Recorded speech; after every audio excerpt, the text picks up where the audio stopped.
Yung gabi sa ato ang tanan mga kaigsuunan. Welcome sa atong daily dose of God's Word. Another night nga kita magkahiusa alang sa pagtuon sa pulong sa atong buhi nga Dios. So mga igsuon, ato ang sugdan, ang ato ang tulumanon karon nga kagabion pinaagi sa usa ka awit. Down in the valley with my Savior I would go, where the flowers are blooming and the sweet waters flow. Everywhere He leads me I would follow on, walking in His footsteps till the crown be won. I would follow Jesus. Anywhere, everywhere, I would follow on. I would follow Jesus.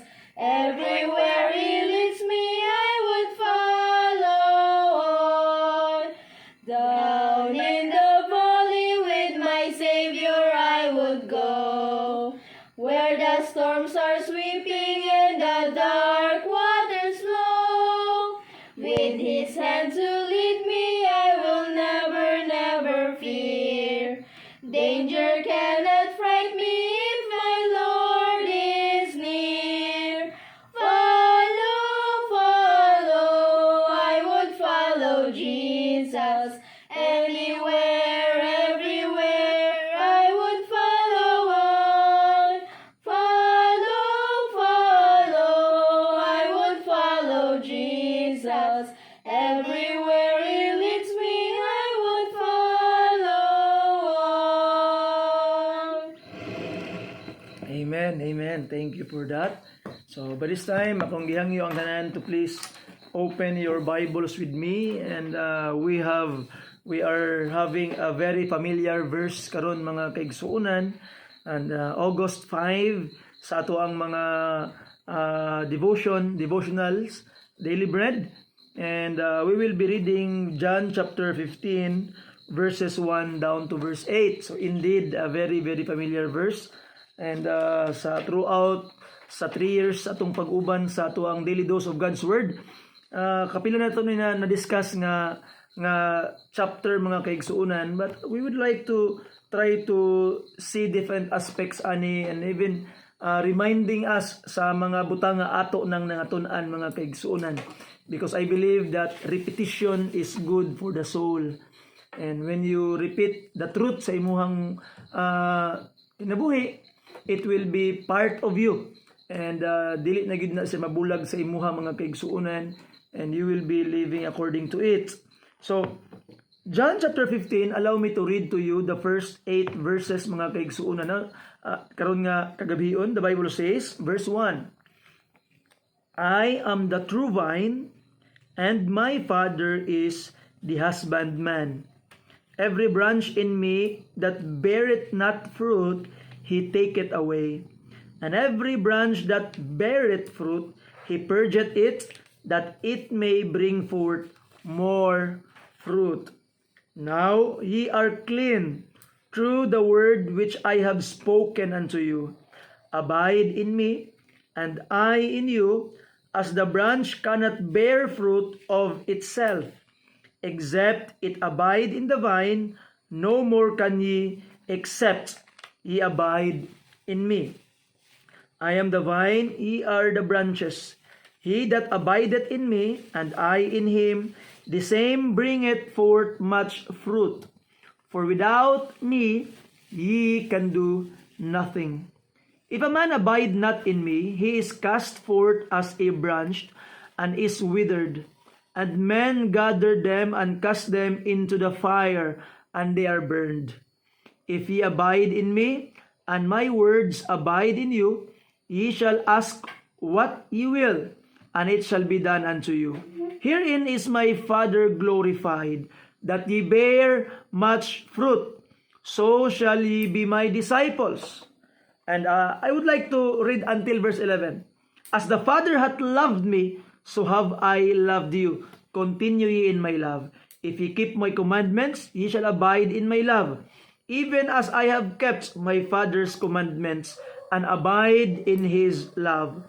These things have I spoken unto you, that my joy might remain in you, and that your joy might be full. Let's pray. Father God, salamat Ginoo sa gihatag nimo nga kay gayunan.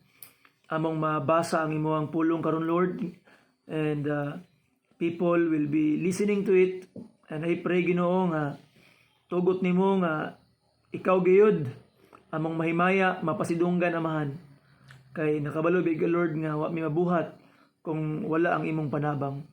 I pray Lord that you would open more opportunities for us to see wonderful things from your word.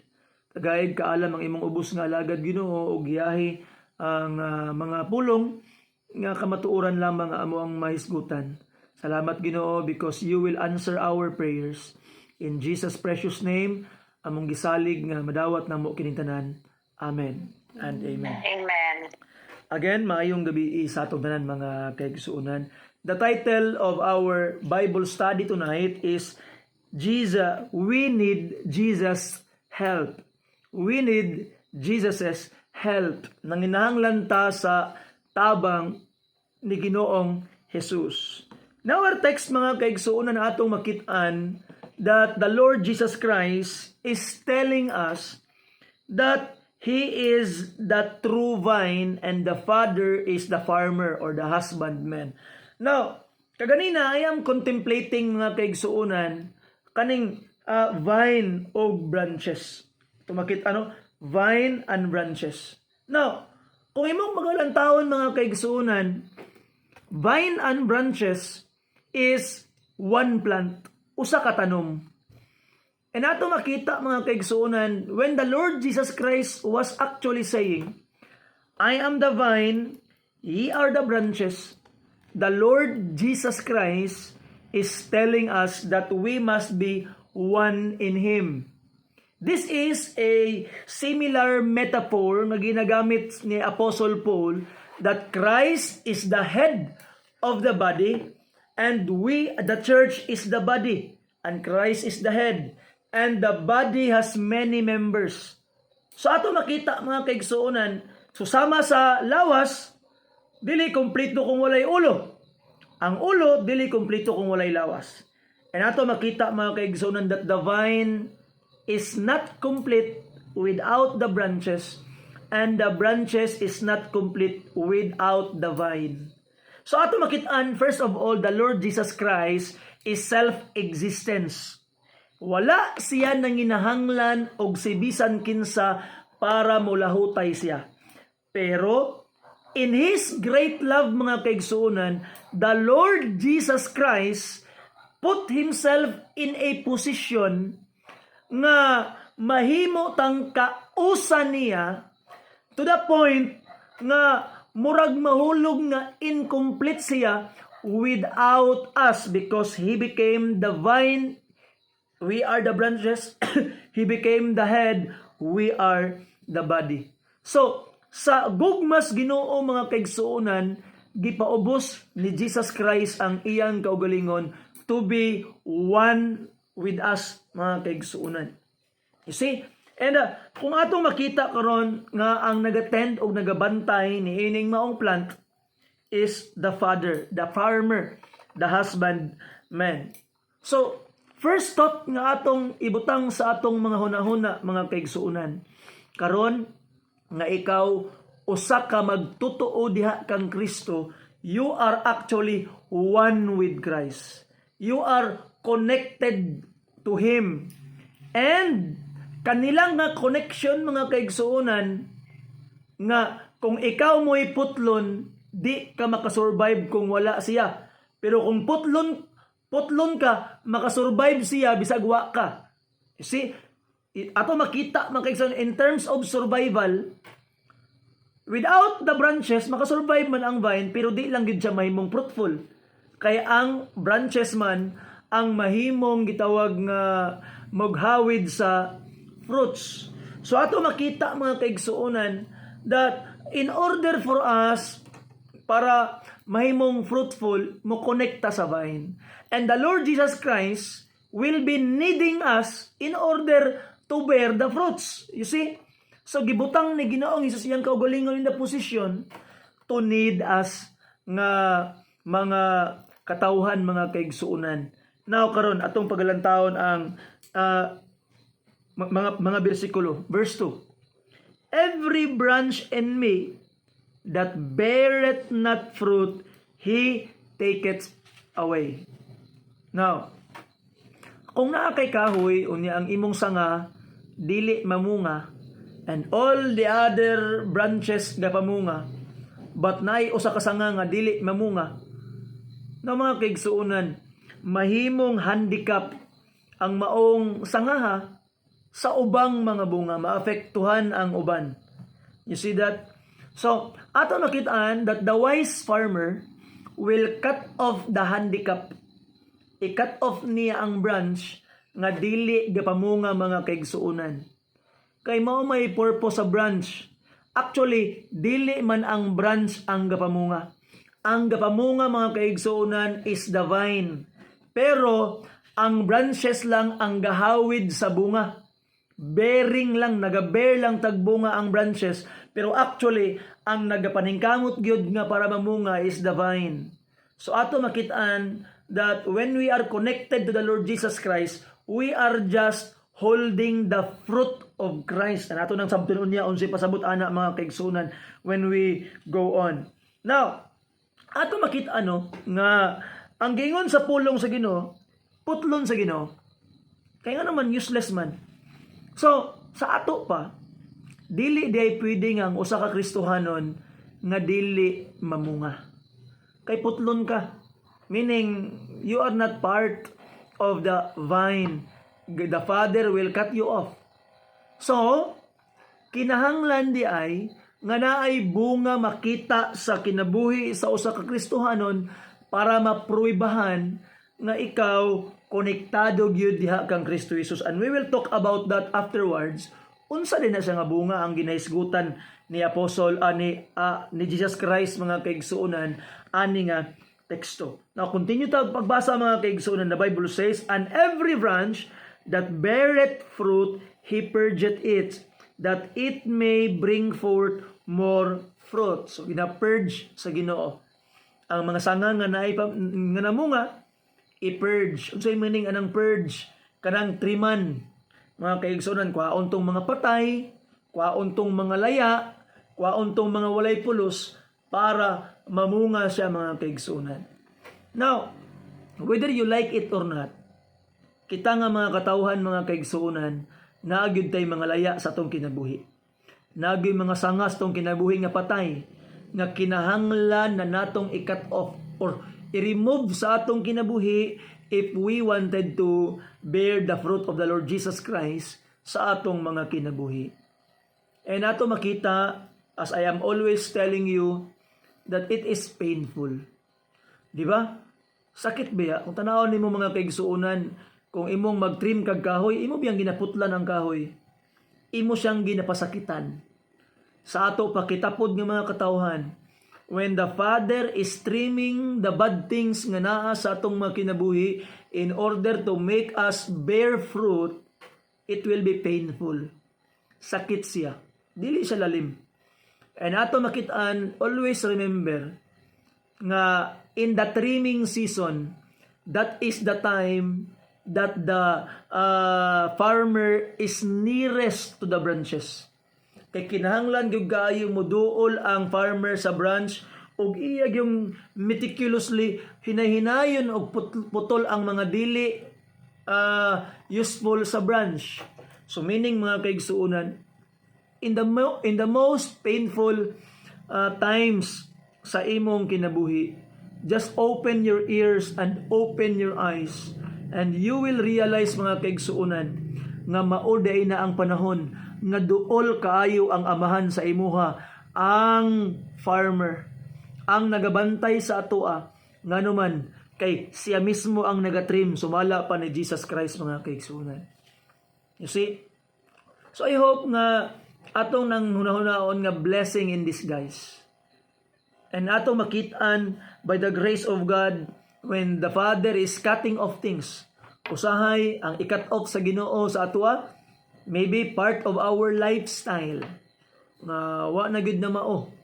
Nga dili ka gakahimong fruitful kay pananglitan karon gapangalagad kas Ginoo during the day, but you have spent a lot of time during the night sa unsa baka na nga mga kuan, mga games baka sa computer, mga Facebook baka nga mga sige lang kag scroll nga gakabilar na lang ka. Pagkaugma pet tinanimong kapuya, imbis nga magsayo kag adtog simbahan di ka makaadto kay na dugay na kamata. Maybe there are a lot of things in the Sunday school nga mauuntay makatubag sa imong mga problema pero wala lang na nimo nadungog. Kaya nga naman na late ka. You see that? Kabalo ka no? There are times ako ang kabahin nga because I love reading. Ganun ko magbasa og libro. And sometimes mabot pud ang tapol. Na kani nga libro na nako tunga-tunga, ako siyang ikat og basa, dili na ako basahon, butang ko ganang mga bookmark, ako siyang iset aside, di na ako magbasa. Sometimes 1 week, 2 weeks, 3 weeks aya na ko siya mabalikan og basa. And within the week, I am facing a lot of challenges, a lot of problems, and sometimes it can cause stress. Pero kabalo ka, pag open ako ato, anak ko la, naaraman day niyo. This is the encouragement that I am looking for. This is the answer of the question within that week nga nag-struggle ko naara day diri. And I am imagining ko ako nitong gibasa sa una. Di ako tong gipadayon, dili nito ko ma-stress ato because I will be in the right perspective sa ako ang pagkinabuhi at that time. You see that? So there are a lot of things you can miss tungod sa imuhang dili maayo nga lifestyle mga kaigsunan. Maybe nga sa Sunday school wala ka kaabot and there were things discussed there nga maun tagi mo address sa imong problema, answer sa imong gipangutanas Ginoo, but Satan have used your lifestyle to hinder you kay you cannot give your best to God.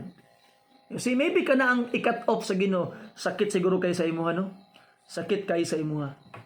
You know, there are times that there are applications sa itong mga phone na kinahanglan itong ipang uninstall kay basing maunay nakahinder sa tuwang spiritual life. You see? And maybe sometimes circle of friends nga bad influence sa imuha mga kaigsuunan. And it's hard to cut off your closeness with friends mga kaigsuunan, especially you are used to be with them, especially they became your comfort zone. Pero ato makita mga kaigsuunan, listen carefully. Ikaw ba ang naga-influensya sa ilaha isip Kristohanon or sila ang naga-influensya sa imuha isip mga kalibutanon? And I think mga kaigsunan, there are times that you need to cut off people from your life para ma-maintain nimo ang peace ug sanity sa imong utok ug ma-maintain nimo ang imong spiritual life. And that is very very true mga kaigsunan. You see, there are times you need to cut off people and it's painful. Sakit mga kaigsunan, but the Father will let you realize those things. Kay mao dayto ang nahimong hindrance nga dili ka motubo mga kaigsunan. And because kay dili man ka motubo, you are not strong enough to support a fruit nga mukupot og prutas. Mabitaw ng mga kahoy ginapatubo pa una hangtod nga mutambok. Ngano man para pag lig-on na ang iyang mga sanga, kaya na niya ang gitawag na fruit nga muhawid, mamunga na sa daghan mga kaigsunan. You see? So I hope you would love God when He said, cut this off sa imong kinabuhi. And it will be painful. Maybe some of the listeners will hate me by saying these things. But it is the truth, igsuon. And it will be the time when you will be cutting those things off. It will be the time that you are nearest sa farmer, the husbandman, ang atong Dios Amahan. And ang gusto lang manggiday sa Ginoo is for us to bear more fruit.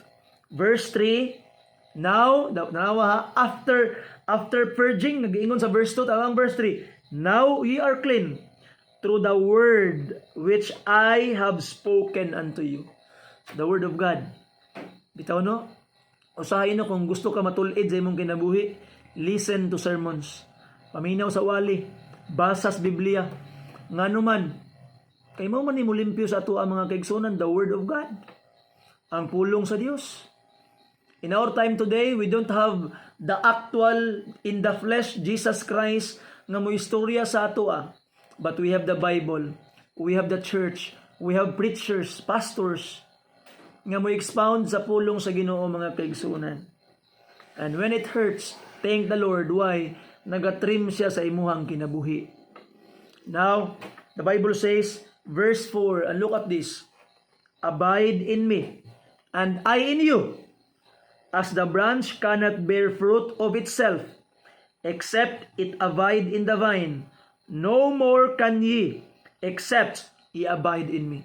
Mga kaigsuunan, wala na'y daghan pang grand way para mamunga. Ang bugtong sekreto lang, pabilin lang kang Kristo. Abide lang na kang Jesus Christ. Kupot lang sa iyaha, pabilin sa iyaha. Kay kung magpabilin day ka sa iyaha igsuon, you will bear fruit. Mamunga ka. So, it will be inevitable mga kaigsuunan nga ang usa ka Kristohanon kung magpabilin di ay kang Ginoong Hesus, mamunga siya. You see? Now, how will you abide in the Lord Jesus Christ? And let me ask you a question karon. Kumusta man ang imong kinabuhi? Is that a life that you can say nga kini nga kinabuhi naga-abide ko sa Ginoo? Kabalo ka no? Usahay ma-stress ka. Nganuman, a lot of Christians in our time today are border Christians. If I may say, I call them border Christians. Manang border Christians man, pastor?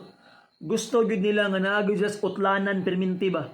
Kana bitong pinaka lugar nga pinakaduol sa kalibutan. Tanawa man ang gibuhat ni Lot kaniadto mga kaigsunan sa diyang pagbulag niya kay Abraham.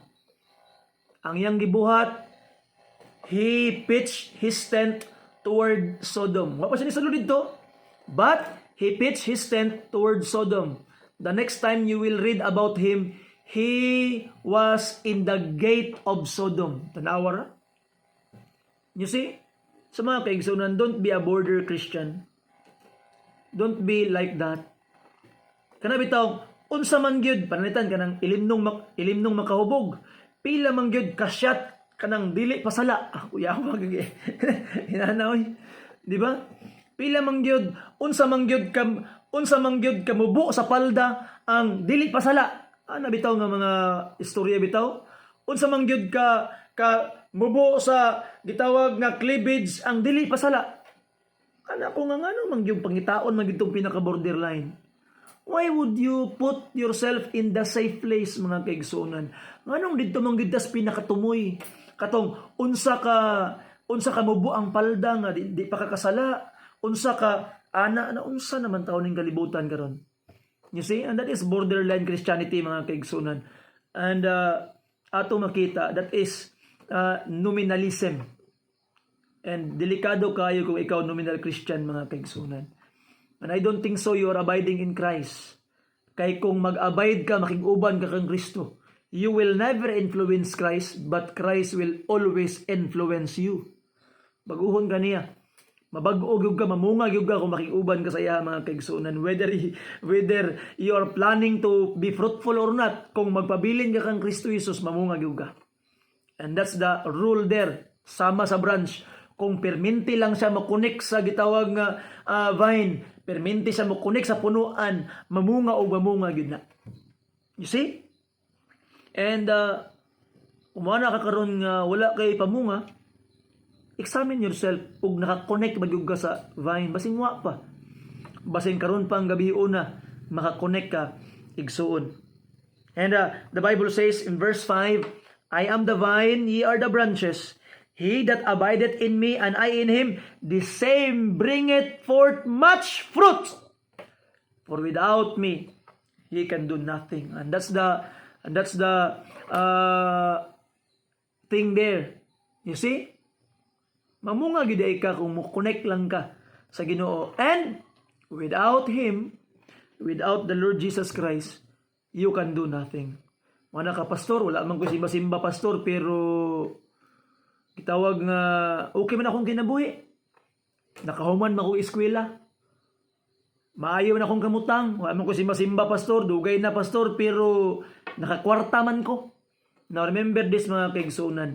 Those things are temporary things. Now, nadumduman pa ba ninyo kung kinsa ang mga dato nga mga tao 50 years ago, kinsa to silang mga tawhana? We cannot remember those names, and they are not important for us o kinsa man to sila. Wala tay labot mga kaigsuunan kung kinsa man tong mga successful 50 years ago. But you know, Abraham is 4,000 years ago, but we still remember him. Ngano man, kay nahimo gyud siyang tinuod nga fruitful. You see? Inato makita mga kaigsunan nga kung imong hunahuna karon nga kanang nakahuman ka lang, kwarta ka lang, nakakaon ka lang 3 times a day, you have actually done nothing. You see? And do you want to be remembered as a person nga naningkamot lang nga para mabuhi? What a life nga mura bitaw og wala gyud color nga kinabuhi. I hope you will be remembered as someone who is faithful to the Lord Jesus Christ. You will be the example of the next generation that bisan pag unsa ang gitawag nga sitwasyon, you abide in Christ and you will fruitful. And you know, even if you are not remembered on earth, you will always be remembered in heaven. You see that? And I hope imo na ibutang sa imong nahuna. Verse 6, if a man abide not in me, he is cast forth as a branch, and is withered, and man gather them and cast them into the fire, and they are burned. Now, let me ask you a question. Nakuptan pa ba nimo tong mga butang nga imong ipangsunog kaniadto? Siguro nanay mga butang nga gipangsunog nimo kaniadto nga mga sanga, siguro naghaling kag mga dahon. Nakuptan pa ba nimo sila pag-usab? Wala na. They were forever lost. They are dead. Kay magpabilin, Jesus Christ is the life ng God. Ingon pang pulong sa Ginoo, I am the way, I am the truth, I am the way, the truth and the life. Ingon pa ni Jesus Christ. John 14:6. Siyang kinabuhi. So, if you are apart from the Lord Jesus Christ, wa kay kinabuhi, patay ka. You see? So ato makitaan, Christ is the eternal life. Siya ang kinabuhi. Without Him, you cannot survive. Kaya nga naman, siya ang kinabuhi. Pabilin ka sa iya igsoon. Remain in Him, and you will have a meaningful and fruitful life. Kabalo ka no? Kung tanawon bitaw nimo ang statistics bitaw, kay bisag kita mga books karon, mga modern books bitaw, ang basahon nimo, lain na gud kayo. Mga siguro katong mga classic bitaw nga libro, nga basahan ako nga mga classic nga libro nga mga nag-date og 1950s pa ubos, mga 1800s nga mga libro. Makita gid nimo the author are in search of meaning sa ilang kinabuhi. They are in search of meaning. Pero kabalo ka unsa ang mga sikat nga libro karon?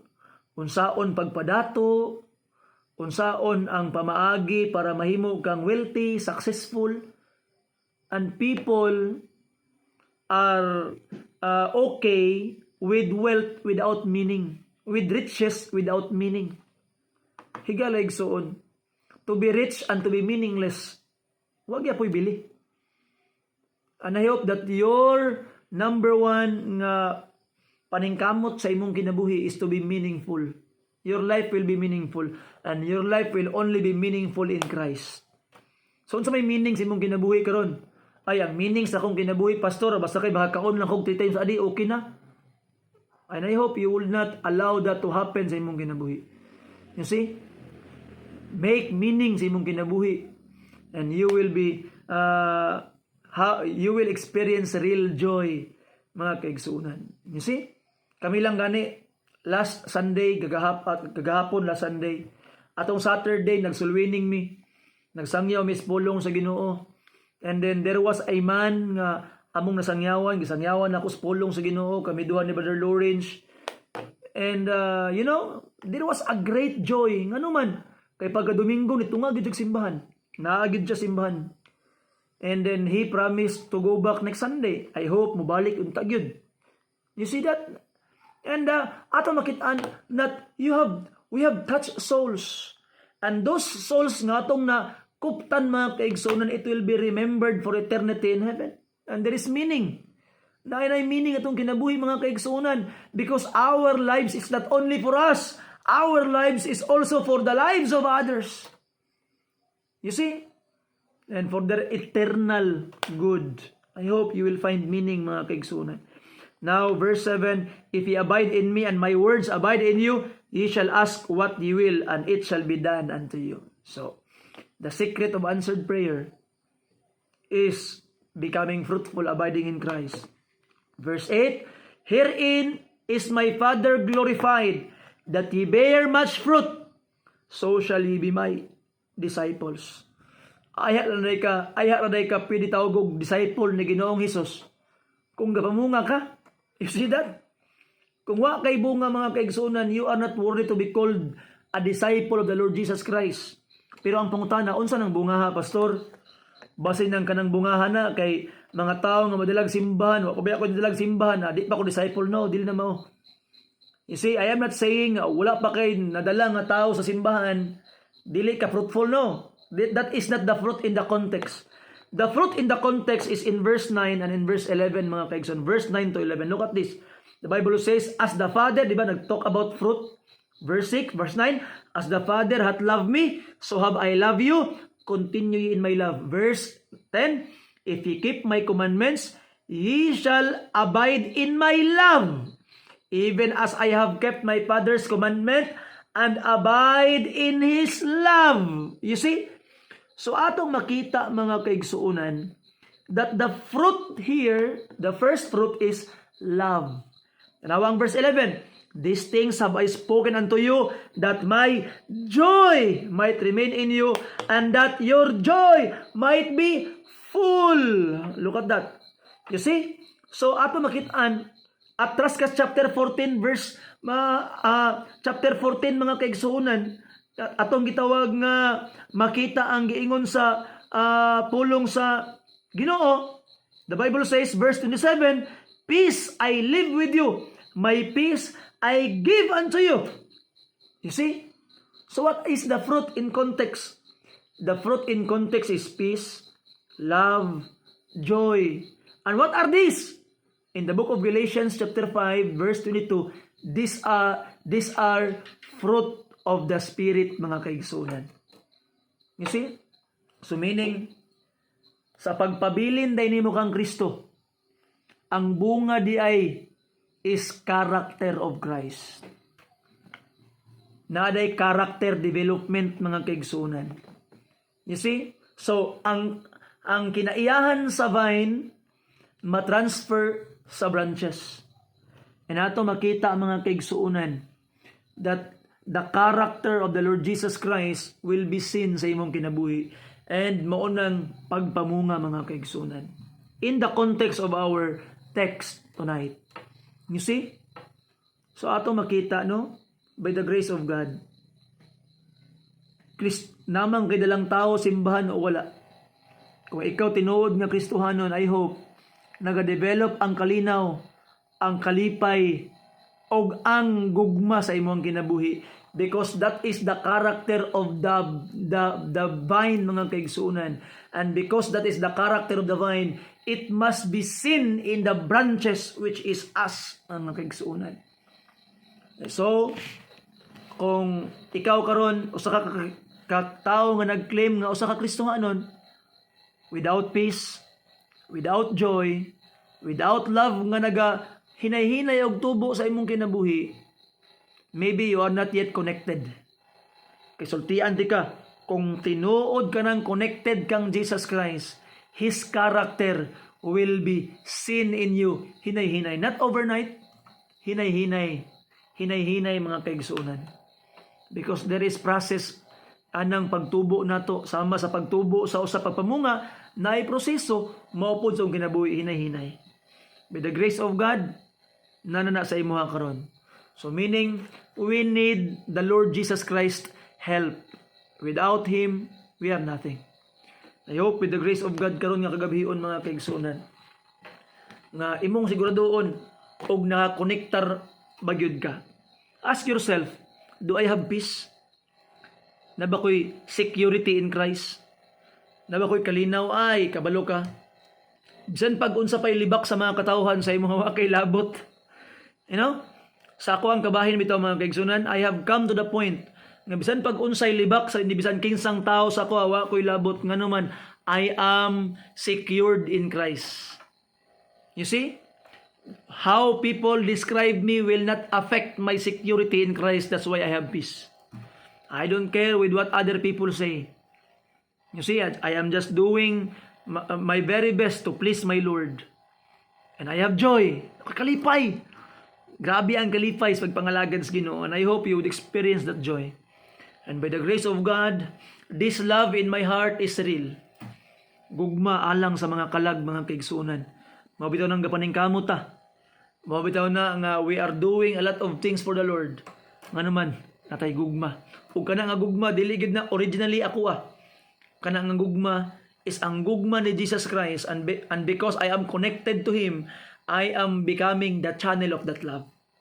And I hope with the grace of God, you too will become a channel of that great love. Magampo, tama niya langit nun. Kami nagadayeg kanimo karon nga kagabion. Salamat sa imong kaayo. Thank you, Lord, for allowing us to be gathered in this platform karon para ikaw among mahimaya, Amahan. I pray that you would help nga kaning mga pulong among nadungog, it will become a encouragement and reminder sa mo, Lord, para mas mo abide ug mas mo connect pagid sa imuha. Sa ilo ami Amahan sa mga shortcomings, help us, Lord, to grow and to magnify, glorify your name more sa mga kinabuhi. Salamat, Ginoo, because you will answer our prayers. Salamat, Ginoo, kay nahigugma ka kanamo. Salamat, Ginoo, kay ikaw mo bless kanamo. In Jesus' precious name, gipangayo namo ang tanan. Amen and amen. Salamat, og maayong gabi Salamat, sa tanan. Pastor. Good night, good night. Thank you, Pastor.